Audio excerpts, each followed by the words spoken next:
Ko odprete aplikacijo, imate na vrhu nadzorne plošče oziroma dashboarda Exertion Score, vendar morate biti za to povezani s pametno uro, ki vam omogoča, da si podrobneje ogledate svoj performance, svoje stanje, lahko spremljate svoj srčni utrip, korake, kalorije in tako naprej.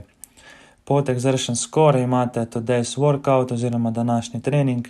Če kliknete nanj, vam prikaže današnji trening. Če pa za danes nimate dodeljenega treninga, potem piše No Workout Today.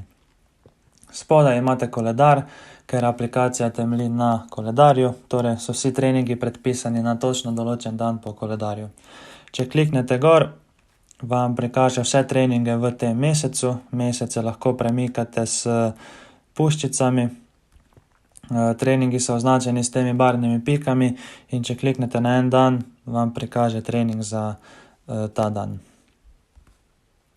Če imate dodeljen kakšen drug poseben program, kot je Prehab Shoulder One tukaj, je prikazan na dnu dashboarda. Če pa nimate dodeljenega nobenega programa, ga preprosto ni tukaj.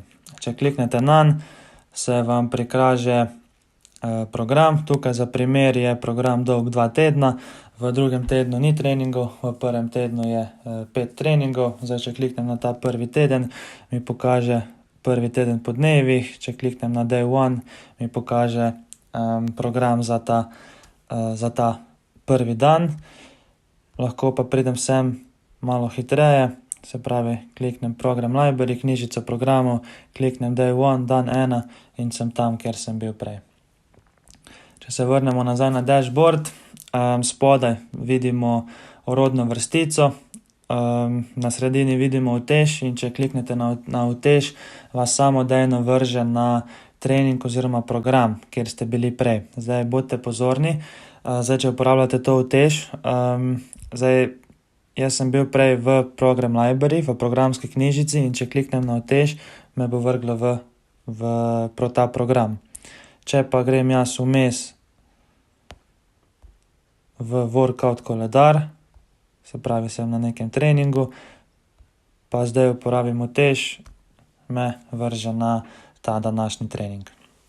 Na levi strani orodne vrstice imamo gumb Fit, tu si lahko ogledamo objave enega od super trening ekipe in pa nekaj osebnih rekordov vseh uporabnikov. Poleg gumba Fit imamo gumb Leaderboard, se pravi neko lestvico najboljših, kjer izberete določeno vajo in lahko vidite, kam spadate med uporabnike aplikacije. Na desni strani imate gumb Messaging, sporočila, kjer lahko kliknete na plus tukaj, zberete uporabnika in začnete pogovor ter se pogovarjate med seboj. Zraven njega je gumb Profile, se pravi vaš profil, kjer si lahko ogledate svojo današnjo aktivnost, svojo aktivnost preteklega tedna oziroma meseca. Zdaj v zgornjem levem kotu ekrana je menu, kjer so bližnjice do dashboarda, nadzorne plošče, journal, dnevnika, Maxes and PRs, se pravi nekaj vaših dosežkov, documents and links, nekaj uporabnih dokumentov in linkov naše super trening ekipe, wearables, če ste povezani s pametno uro, workout calendar, koledar vadbe, program library, knjižica programov in pa settings, nastavitve.